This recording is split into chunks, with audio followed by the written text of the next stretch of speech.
you're ever at a pro-am event and Kyle's playing in it, you better bring a hard hat because he hit it into the bleachers.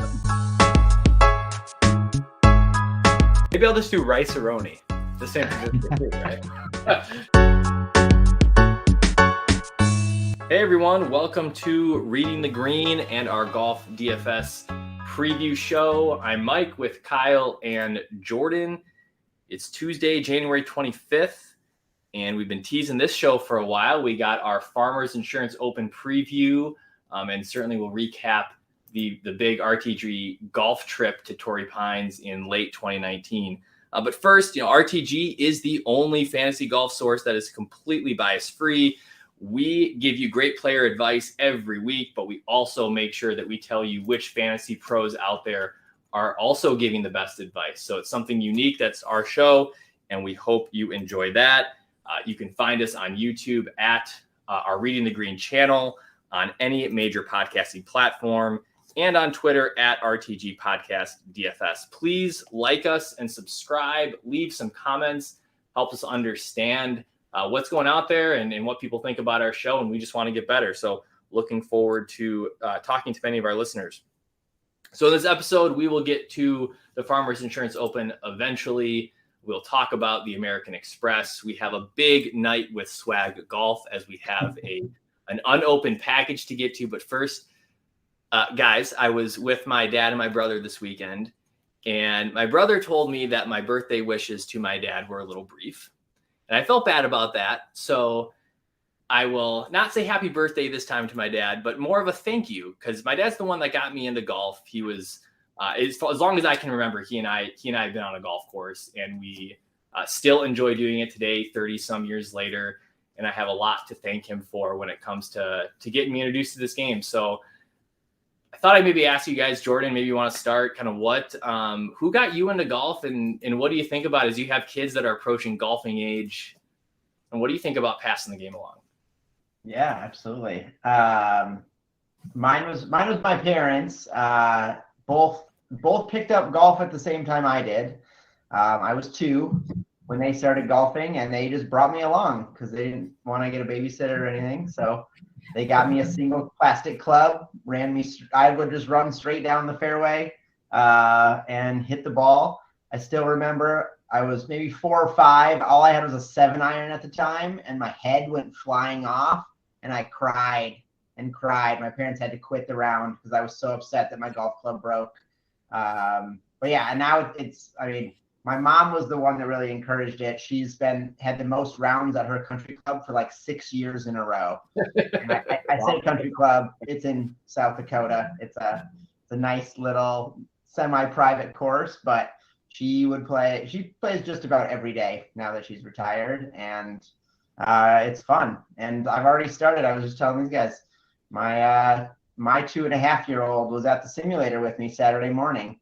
There you go. They've got a great little game with like dog houses, and if she hits it into the entrance, an animal comes out and she gets super excited. She plays for 5 minutes and I play for 55. But right, yeah. I took my daughter to the simulator recently too, and the same deal. She threw the ball at the screen for about 5 minutes and then watched, a show on the iPad for the rest of the time. Kyle, what about you? I don't remember who exactly introduced me to the game as much. Grew up in a small town, and golfing was about the only thing to do, that and the swimming pool. So pretty much everyone in town played. My parents played.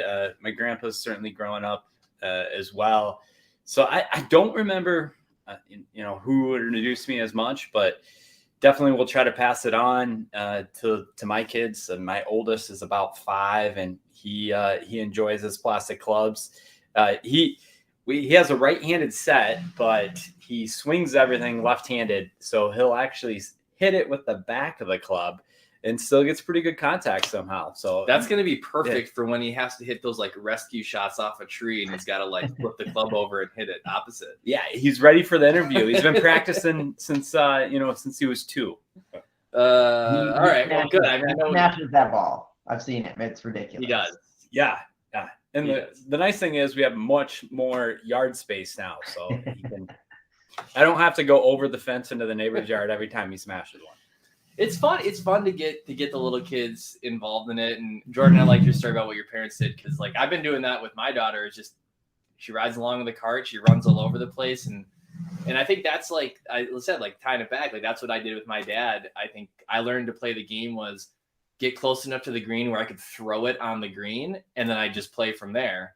And we just slowly like worked it back to when I could start to play a full hole. So it's we got a long road ahead of us as parents trying to teach kids how to golf. Yes. And I'm fighting my wife for tennis or golf. I think it'll be both, but we'll see. I'm obviously favoring golf. There's a right answer. Let's I want to get to the swag stuff first. Dry January is over for Kyle. Arid January is over for Jordan. Kyle got to have an other half that I had in the fridge. Kyle, what'd you think of it? It was delicious. Delicious. So yeah, first beer of the month last night was at a work event, and it was going to be a longer night and quite a bit of drinking. And after a couple days drive, didn't want to go heavy the whole time, but I did have to start with an IPA, and then after that, you went to the Coors Latte. Yeah, Coors Lights, because that's it was at a hockey game, and it just that's what the guy was buying me. Sure. Jordan, what do you got tonight? So wait, hold on. What did you had your first beer last night? Did you also have second, third, fourth, fifth, sixth, seventh? Too many beers last night. I told Mike when I got up this morning, I was struggling a little bit. Nice. I am drinking a little Junkyard out of Moorhead. Their Cryo Dreams. It's nice. a New England double IPA. It is very good. I'm really happy they started to go to the 16-ounce cans. Makes it a little more accessible. That's pretty cool. Yep, and it's delicious. All right, so let's do this, Jordan. Let's get the FedEx package. All right, we got it. It's been I've had it for like 4 days. Here we are. This is the first Reading the Green swag cover of the month.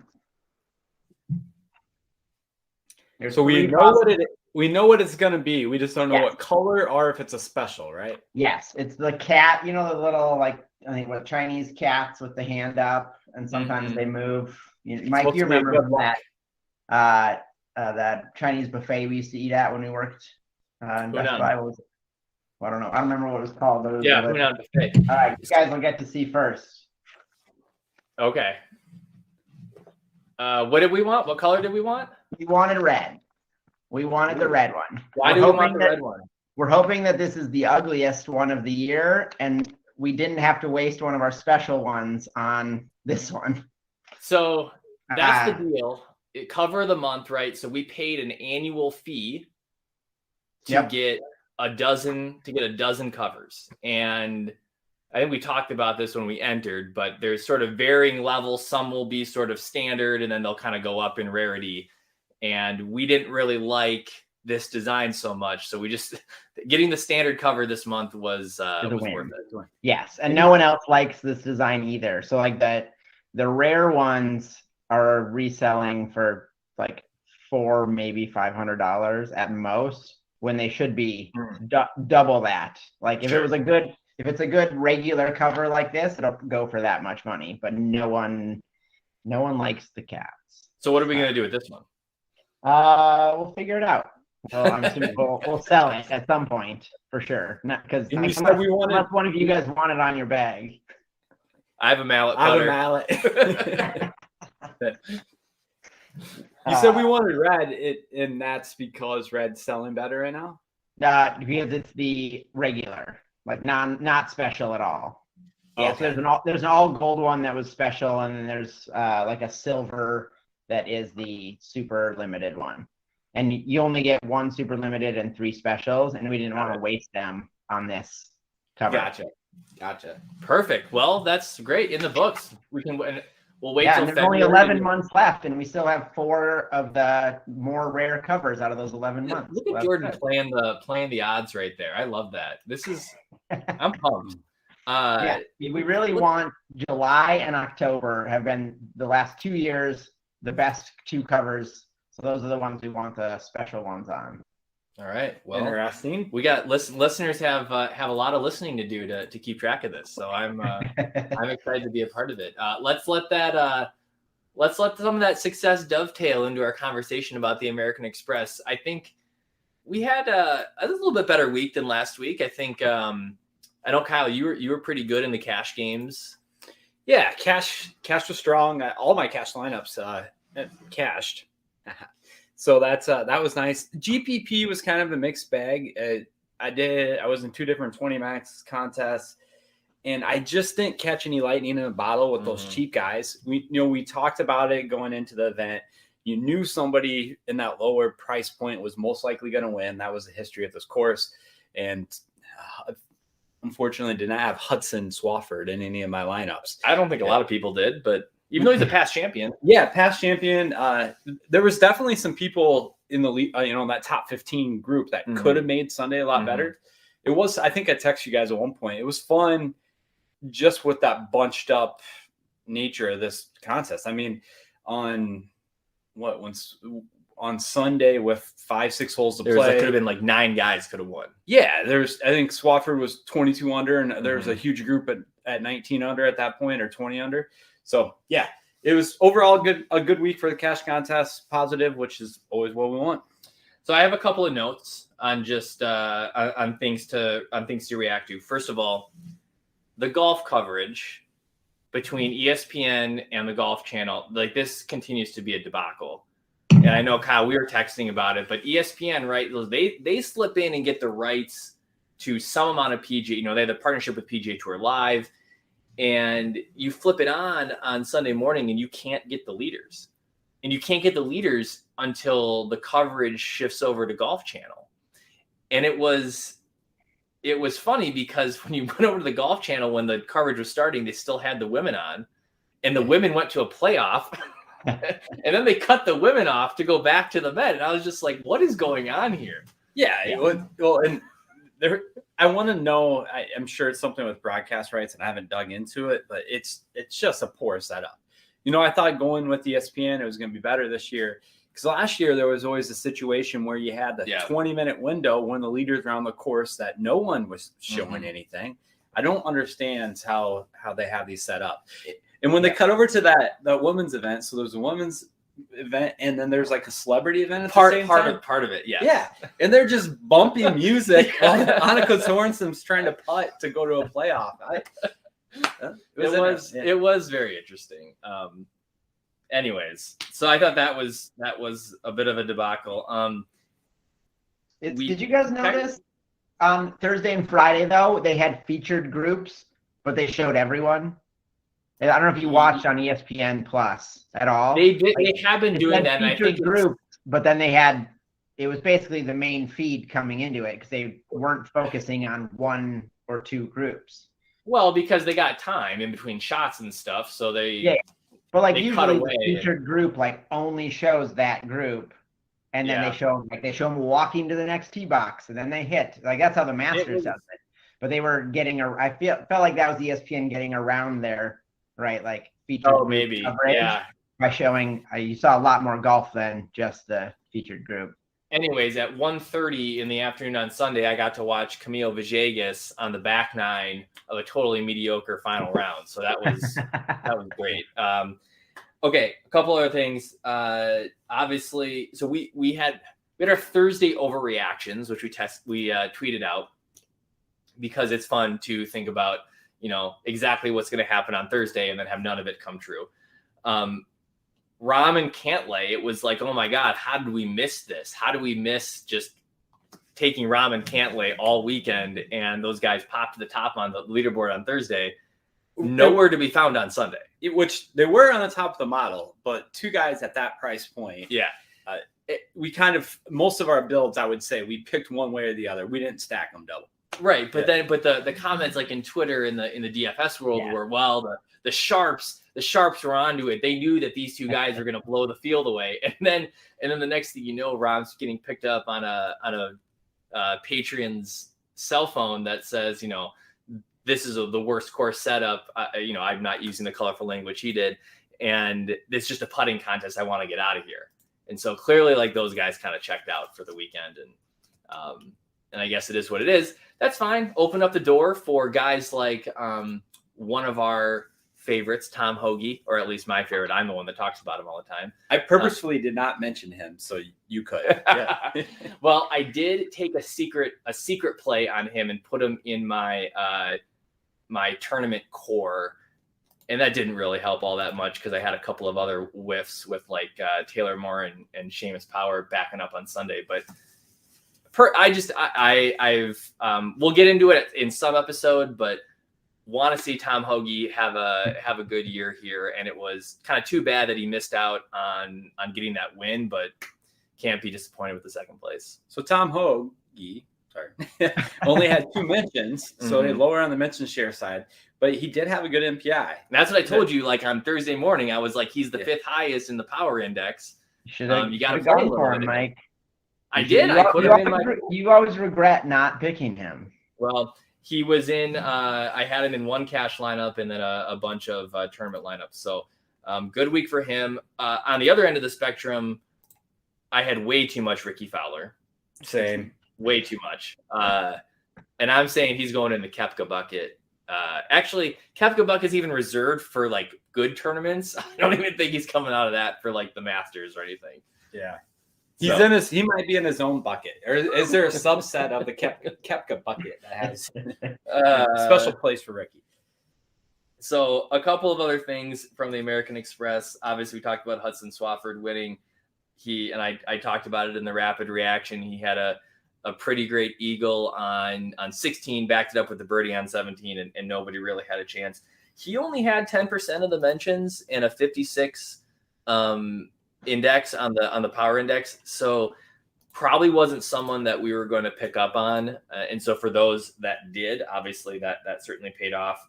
Our best contributors of the week, Brandon Geduler with Number Fire, he popped to the top. I haven't really seen him take the top spot too often, but Pat Mayo was right behind him, and that's the 3rd week in a row that Pat Mayo has had his 2 picks, his 2 players make the cut, and finish, I think, with an 80+ performance index metric on our contributor rankings. So I would say you're probably looking like we were doing with Sobel last season. I'd start looking at Mayo this year as being a place to kind of start your lineups the next couple of weeks. The issue we had with Mayo last year is he had some really nice weeks, but his picks seemed to be really up and down. So he had definitely some lower end weeks as well. So at this point lately, he's been avoiding those. So I mean, the high end's always been there for him. So it's good to see that come through more. It's tough when you only pick 2. It is. You're either going to be really good or really bad. Yeah, and the way that we score these things and kind of keep track of these metrics, it's making cuts is really important. And so when you take 2 guys, they better both make the cut. But he's been really good lately, so I'd be looking pretty closely at his previews. The landmine for me at the American Express was Taylor Gooch, and I see a bunch of love for him. And we'll get into this with the Farmers, but I see a bunch of love for him this week at Torrey Pines. And so you're gonna have to believe that Taylor Gooch is going to shake off that last weekend, because that really hurt a number of lineups I had. Same. Would you, Mike? Would you say Gooch screwed the pooch? I think that's accurate. Yeah. So exactly look at that. That should be the name. We could rename our pod from last week. Yeah. He was part of my core in my 20 max, so that. One of them was done quickly because of that. All right. Well, I think that's what I got. No, Mike, we got one more. We got one more from last week. Kyle failed to mention the RTG bragging rights competition, or the fan contest, where a fan beat him. So shout out to Joe Buchholz for listening to the model and beating Kyle. Didn't beat Mike or I, but he beat Kyle. I did, but I still came in 4th, so I'll take it for the week. Who won between one of you won, right? I think it was Jordan. I won bragging rights, just the 3 of us, and that one. It was a good week in those free games for me here. Well, we encourage, and we'll get to this later on, but we encourage our listeners to reach out and join our listener league. And we'll, of course, be playing every week Golf DFS on DraftKings with our listeners. Let's take a quick break, and we'll come back and we'll talk about the big trip to Torrey Pines. We'll open up some more beer and preview the Farmers Insurance Open.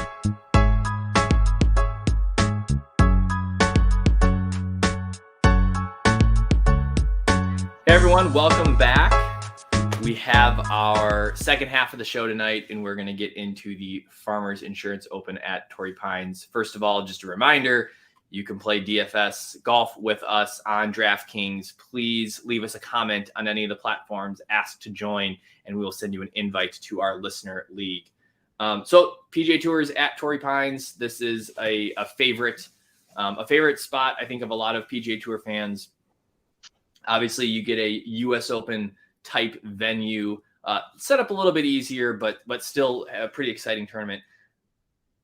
3 of us went down there with our families. There were 3 guys, 3 gals, and 3 kids who went down at the end of 2019, rented a house in San Diego and had a pretty good time. Played the South Course.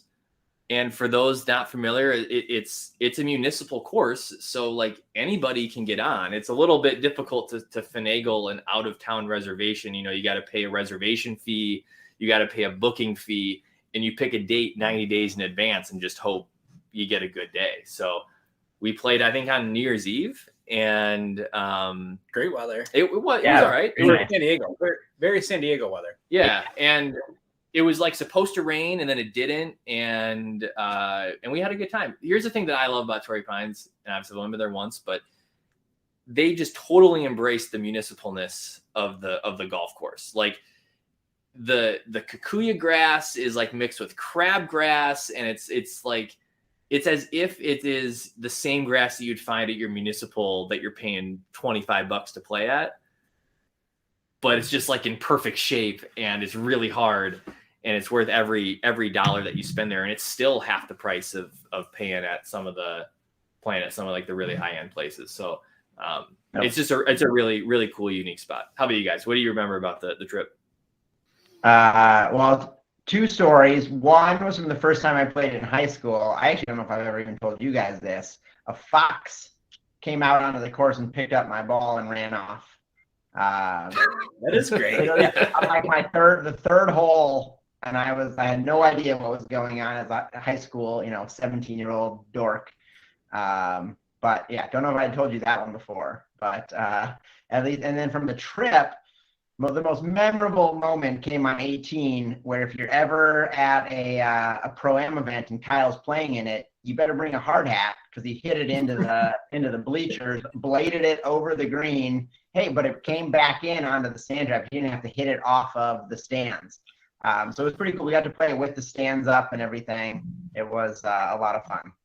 Yeah, because it was like a couple weeks before this tournament, and so they'd already started setting up. So that was pretty cool. You needed that backstop. Yeah. Hey, I was just taking advantage of the course conditions. The pros do it all the time. I wish there was a video of it, because that sound it made when it hit the stands was pretty priceless. Oh, it was loud. It was awesome. Yes. Do you remember what the greens were rolling at?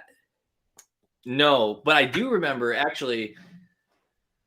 Well, finish that thought, because then I have another thought about how the course is set up that day. Yeah, so they're getting ready to give it over to the PGA, right? Yeah, it's like 3 weeks before this tournament. Yeah, so I think we played on like a Wednesday or Thursday, and they were giving the course back to the PGA on Sunday or after Sunday, I want to say. So they were ramping up for the tournament, and I actually saw a stat on Twitter this week, and I don't remember who tweeted it, but that Torrey Pines last year had the lowest putting percentage from 5 to 15 feet of anywhere on tour last year. And I think we could all attest to how hard it is to putt at Torrey on the South Course. The one hole that stands out to me, I believe, was 3. Yeah, you destroyed that metric on the third hole. I 4-putted from about 15 feet. The hole was right on the plateau of the hill, and it was 4. Yeah. If you're looking at the podcast logo for Reading the Green, you'll see that little picture of us standing there on the third hole, and that's so it's got a special place in our hearts. that day that we played, they had a local rule that was if you hit your ball in the rough, you could take 1 minute to look for it, and then you were just supposed to drop free relief because that rough was just like 5 inches long, and it was going to destroy pace of play without any spotters or anything. So always fun to be able to watch golf on TV and watch these guys play a course like that. Obviously, they'll also be on the North course, so you do have that rotation. Everybody will play the North and the South on Thursday, Friday, and then the South course will be played just on the weekend. I think the one thing that I saw that was probably more specifically for showdowns is that North course can play significantly easier. Bombers probably have an advantage on the North course because there's a number of reachable par fives, and then probably looking for players that are starting on the first hole. But that's really just a tidbit for Thursday or Friday showdowns if you're going to do that. I didn't realize the North course actually is different grass on the greens. I saw that in one article. Yeah, I think one's POA and one's Bermuda. Mm-hmm. Yeah.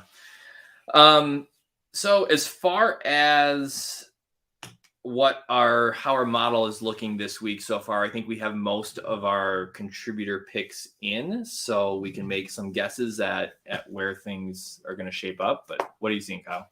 Tony Finau is leading the way, 50% mention share, which is the same as Rahm, but we have Finau with a much better MPI at a perfect score currently. So we'll see if that holds when we get the last, I believe we still need 2 contributors to get in here. So Finau is going to be the anchor for me this week in a lot of my lineups.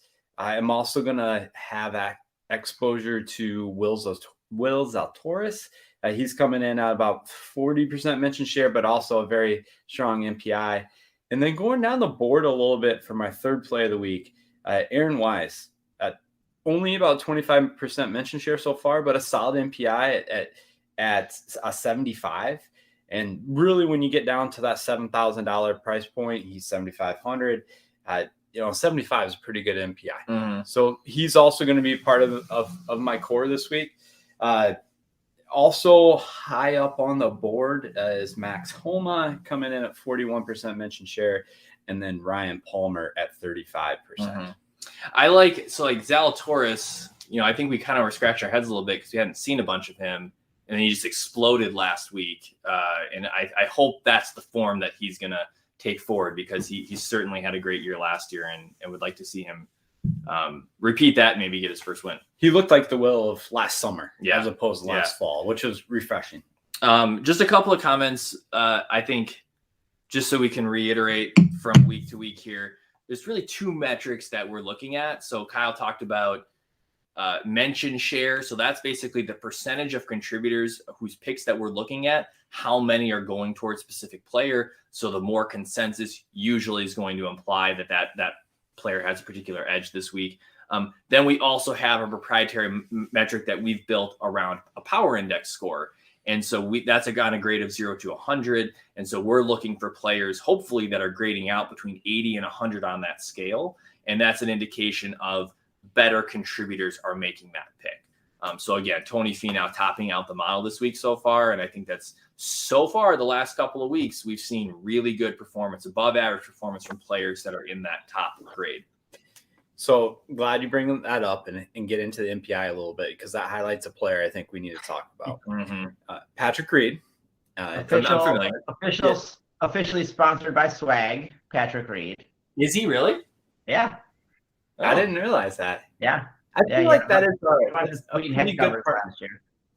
Okay. They also just got Chez Reavie. We've got 2 PGA. He seems like a Swag type. Yeah. So Patrick Reed, defending champion, mm-hmm. not very good form. I think he's missed 6 of the last 9 cuts.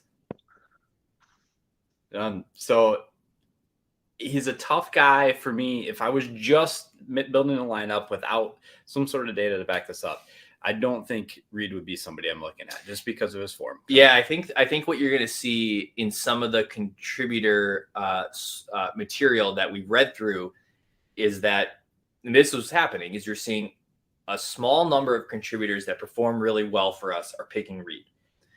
A number of contributors that don't perform well for us are fading Reed, intentionally fading Reed. Mm-hmm. So that's the power of our model, is we're saying we're trying to shut out these biases that we have against Patrick Reed and listen to people that are having really good seasons picking fantasy golf players and trusting in them this week. That's what we're trying to do. Now, there's a lot internally we got to get over to do that. But I think it's fair to share that he is popping in the power index ranking, and you're going to have to take a bit of a leap of faith to follow that. Yes. So he's under 20% mention share, over 80 in an MPI. Mm-hmm. The articles that are on him is Fantasy Lab Cash Place, which has been a great source for us. Fantasy Data, and Fantasy Six Pack, who's a newer contributor, but been pretty good. Yeah, who's had a strong January so far. Well, so Kyle, I was planning on going. I know we're early for tiers. I was planning on going in on him on tiers. It's like I couldn't. This is my own bias, right, against Patrick Reed. It was like tiers, tier 4, great. Oh wait, Zalatoris is in there with him. I'm not picking Patrick Reed over Will Zalatoris. We got a higher MPI, so then I can justify it with data. But that was my thought on Reed. It's like, all right, I'm not going to pick him in cash games. I'll take him in tiers. Nope. Well, it's going to be a tough decision. On the cash side, I also like Finau this week. It's going to be tough to look away for the love that he's getting, plus his course history. Max Homa, he's played a little bit this winter, plays really well in California, so this feels like a good spot for him and getting a lot of love in our model. And then I need an Australian to round out my core, so I'm going to take Cameron Davis. Hits the ball a long way, and those Australians know how to play on those Kikuyu fairways, and so he'll be at least one Australian that I got in lineups this week. Jordan, anyone else you want to add to the core plays? I'll give you the value plays of the week. One of them, Luke List, towards the top of our model, 7,600, got a 60 on the MPI. Easy one to fit into your lineups to save a little bit of cash here and there. The other one, I'm going to go with Aaron's brother, Patrick Rogers. I hear he's really upset about how the Packers played and how Aaron played on Sunday. So he's going to give it his all this week to try and make up that Rogers name. Aaron Rodgers doesn't talk to the rest of his family. So Patrick wants to show up his goofy looking brother. That's a great. I think they have the same haircut too. Do you think Patrick's vaccinated, or does he take medical advice from Aaron? That's a great question. That's I get lots of snarky comments, but we've got lots of viewers out there, so I don't want to offend anyone on either side of the vaccination debate. I have more notes on Aaron Rodgers. We can get to that a little bit later. Patrick Rogers is actually a really good play for this week. He played really well in this tournament last year. Is a great Bermuda player, and so Jordan. I said this about Michael Thompson. He's got 20% mention share. It's not like he's not a terrible play by any means. Like Michael Thompson play last week. I really backed your Michael Thompson play last week, and he obviously flamed out. So I really backed him, Patrick Rogers, but fingers crossed. Kyle, you had some thoughts on tiers. Yeah, so tiers looking pretty straightforward at least the first couple from our model. The one that I'm struggling a little bit is tier 5. You have a smattering of guys with pretty similar mention share and not anyone that's really standing out from the MPI standpoint. Yeah, you have Ryan Palmer, who has some solid course history here. Mm-hmm. I think a lot of people are pretty high on him this week. He's coming in about 36% mention share so far, but his MPI is kind of middle of the road. Matt Wolf, who really, really struggled last week. I want no part of that. And he is still getting some love from a mention share standpoint, but it is not our stronger contributors. And then kind of in the same bucket, Keegan Bradley, Justin Rhodes. Justin Rhodes is a past winner. Keegan Bradley, I think, sets up pretty well for the course, but again, kind of middle of the road MPI. So that's the one that's probably doesn't have a clear path. At this time, I think I'm leaning Justin Rose just because of the past course history there. He's been successful in the past, and if it's a cash game lineup, just hoping he gets through the cut. Jordan, I hope you heard that. I'm a big Justin Rose regret guy, so maybe I'll go change it because I specifically avoided him again this week in there. I don't want to see you tweeting 30 minutes into the tournament tomorrow saying you wish you had taken Justin Rose in tier 5. I will for sure be doing that. Right? Like the good thing with Rose, like he's more than likely going to make the cut. I don't think he's going to win it. I think those days are past him unless he finds a stroke, but he's going to make the cut, which is all you want to do in your GPP or in your cash games. The problem with this tournament is it has a history of wrecking the top of the odds board. So there are going to be big names that miss the cut here, and it almost inexplicably. And that'll just be something to look out for. I'm not. It's almost impossible to say who it's going to happen to, but for some reason that seems to happen here. So, I mean, John Rahm has the lowest MPI score of the top 8-9 guys on the list this week. So he does, all the bad commentators like him because he's John Rahm. Well, he won here last year at the Open, right? That's different. The U.S. Open is different than the farmersonly.com Open. One last thought on Torrey. Yes. And I'm going back to our trip there, but I don't remember the name of the process.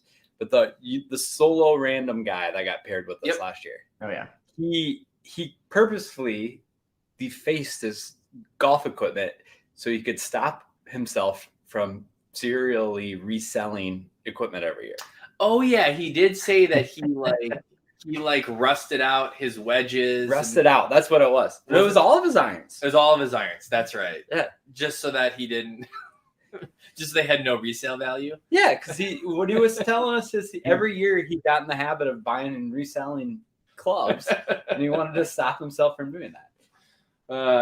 He was a good player. He was solid, good guy, good random. Yeah. No, that was a great trip, and I hope as we kind of emerge from everything, including the young children years, we can get back to doing some of that stuff. So I have a few more thoughts on the sports world specifically. Actually, one more comment on DFS in general, and this is more of the advice section. So when you're building a lineup, you'll see a lot of advice that says don't build to the max salary. So if you're on DraftKings, don't build to 50 grand, or if you're on FanDuel, don't build to 60 grand. And the reason is because you want differentiation. Like it's more common for casual players to come up with lineups that exactly fit the money. It's kind of like a trap. And so last Sunday in my showdown, I had built out the first 4 players for my lineup for a showdown round on Sunday. And then I had the exact amount of money left to take Rahm and Cantlay. And I looked at Cantlay and I was like, nah, I kind of want to take him. But boy, I really have the exact amount of money to take both of those guys. And I did. And I had the exact same lineup as 2 other people in this contest. And the 3 of us finished in a tie for the last spot of the money. And then we had to split that spot 3 ways. And it essentially eroded the profit of that. And it was just like, all I had to do was literally probably take any other player around Cantlay or Rahm and just have the differentiation, and I would have a chance to finish outside of that. It's too easy to fall in the trap of maxing out your salary. So I know that's kind of a nerdy take about DFS, but that's why you don't do that. Yeah, well, I always do that. I know you always do that, and I'm trying to advise but you. You're always like, oh wait, I can't leave $600. Like I filled out my lineup tonight, and there's $600 left. I'm like, I keep looking, like, how can I tweak this? I want to. No, you can't. Sit on your hands and don't change your lineup for that reason. Well, another thing you do when you build right to 50K is you maybe take somebody who, whatever data or model you're using doesn't like as much, right? Let's say, we're pretty high on Will this week, right? But you had $9,600 left, and you don't want to, just take Will at 9,200. So you go up to whoever's right at 9,600, even though everything you have points to using Will. Yeah, and I think we talked about this. I think Rick Gaiman pointed out that like the average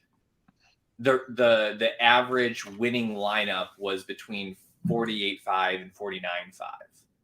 Right? It was the average optimal lineup. The average optimal line. Yeah, sorry. The average optimal lineup was well south of 50,000. So it's hard to do. You certainly get caught looking up the board, but just a tidbit of as we continue to learn and get better at this. Okay, a little NFL talk. There were some good NFL games. I know we talked about the previous weekend. There were some weird NFL games. There were some exciting NFL games. If you probably turned off Niners, Packers, and I turned it on with 5 minutes to go. People were turning it off with 5 minutes to go, and that game got crazy. The Buffalo Kansas City game was nuts, and part of the reason I missed a lot of golf on Sunday. Yeah. I saw a great tweet about that one. If they would have college overtime rules, they showed like if college overtime rules, Buffalo 134, Kansas City 135. Right, like they were just kept scoring. Right, it would have been the 13, 15 overtimes, right? Scoring a touchdown every time. Like, how awesome would that have been? The NFL overtime rule. The old overtime rules for college, right? Because the new ones, the third OT? It's just 2-point conversion, which is pretty dumb. Yeah, pretty dumb. So okay, 2 questions on NFL. Frankly, it's all about our quarterbacks. Are you guys done with Aaron Rodgers, whether he plays for the Packers, whether he plays in the NFL? Like, are we good just being done with him? I think there's a decent chance he ends up for my Denver Broncos, which would be good to have a quarterback again, but not a huge. Why would he do that? I mean, they have a good – you mean why would he keep playing or why would he go to Denver? Yeah, just like what's the interest? Like, I mean, getting out of Green Bay and just playing a little more? All signs indicate towards him wanting to leave. Denver's got a good young core from skill position standpoint. So I think there's a decent chance he ends up there. Sure. Yeah. So I guess I'll take it. And like football players, star football players have big egos. Aaron Rodgers obviously has an even bigger ego. He's not going to want to end it, right? This isn't I'm going to walk away. Screw them. He's going to want to go stick it. I wouldn't be surprised if he signs with someone in the NFC just so he can play them maybe once a year and say, screw you. That's a fair point. You know, where I heard mentioned on the radio on the way over here would be San Francisco. Jimmy, I mean, they have Trey Lance. He just spent a lot to draft him, but maybe you want to give him 1 more year if you haven't liked what you've seen. That was his childhood team growing up. So, they're obviously pretty good. Sure. See that too. Another question, and this is going to be an unpopular take from my end, but I like living during the time of sports dynasties because I feel like these things are going to be talked about forever, and I like being able to be like, boy, I watched that unfold. So like, I'm not a Patriots fan or a Tom Brady fan, but I've liked experiencing like this history being written. Same thing with like Tiger Woods. Like it's just. And I was a Tiger Woods fan, but like watching that unfold, it's just isn't going to happen again. So I'm kind of bummed that Tom Brady is out and doesn't get a chance to kind of like keep writing this ridiculous story of the oldest guy in the league, continuing to win Super Bowls, continuing to be the best. It's very unpopular, especially for someone that's not a Bucs fan, a Pats fan, or a Tom Brady fan. But I'm kind of bummed. But I am happy for Matt Stafford. Like, The guy had to play in Detroit for 100 years. Yeah, I'm not with you on the Brady take. I cheer against the Alabamas, the Patriots, and stuff from the other world. I like new blood. And one of the reasons, especially for the Super Bowl, is I like to make food for the Super Bowl that is themed to the cities that are playing in it. Okay. So I just had Tampa Bay last year. I did Cubans. Tampa Cubans are a little different than Miami Cubans. They use salami. But had some good Cubans last year, but I want to make some different food. So I'm. So what? I mean, what are we? Well, I want to get Jordan's take, and I want to come back to the food. Jordan, what are your take? Are you? I'm an underdog person. Underdog guy. I always given I don't like the Rams because I think their owner is a giant douchebag and screwed over the entire city of St. Louis and all of that, and is now paying billions of dollars for doing, or maybe hundreds of millions of dollars for doing that. But Matthew Stafford, pretty likable guy. His wife's super crazy, but we'll save that for another podcast. Also, on a side note, for Swag does special covers for the 2 Super Bowl participants every year. Oh, no. All right. And then after the team wins, they do a surprise drop of specific for the winning team that's themed after the Tecmo Bowl. You know how do you guys play Tecmo Bowl growing up, where you do the jumping high five? Yeah. Like in it, they've got that on a cover, and it was Patriots? Was it Patriots 2 years ago, 3 years ago? Tampa Bay, it was last year. So bag season. So who do we have left? We have Kansas City, so obviously be some barbecue. One Kansas City for that reason, even though I do not like the Chiefs. But yeah. And who else? So the Rams, I'd probably go Cincinnati. Oh, dude, you can make Skyline Chili. Skyline Chili. I would have to if Cincinnati makes it. You would have no one at your party because it's disgusting. Well, I mean, it's probably just going to be us anyway. So I'll have way too much food. But, the one I don't really know, you can go a lot of different routes on, is San Francisco. Wow. Ooh. Yeah. So I'm kind of hoping LA, Kansas City. Chocolate. Wait, sourdough. what do you do? Yeah, what do you do, LA? Dodger dogs? I'm going to do street tacos, I think. We have a few weeks to decide. Maybe listeners can chip in. Yeah, if you got ideas, chip in. I want to do the quintessential food of the region if possible. So like the Vikings, I'd do a Juicy Lucy. The Packers, it'd be brats. I did clam chowder for New England one year. I did fried chicken for Atlanta. All right, well, I guess you can do wine for San Francisco. New Napa's not far away. Just drink a lot. You're done with your dry January. Do wine. It could be the pairing. You could pair your whatever food with the San Francisco wine. Maybe I'll just do Rice-A-Roni, the San Francisco food, right? that's that. You know what? Let's not come up with any more ideas. That's a great place to cut it off, because I think that could be a winner. So, all right, good. So we got our farmers preview in the books. We're going to be looking forward to the next couple of weeks, figuring out what Kyle's going to make for the Super Bowl.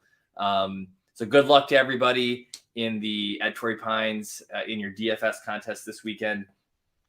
If you want to find more content through the weekend, follow us on Twitter at RTG Podcast, and check out our videos on our YouTube channel, as well as our episodes on any of the podcast platforms. We'll have a recap of the Farmers and a preview of Pebble Beach in a week. See ya.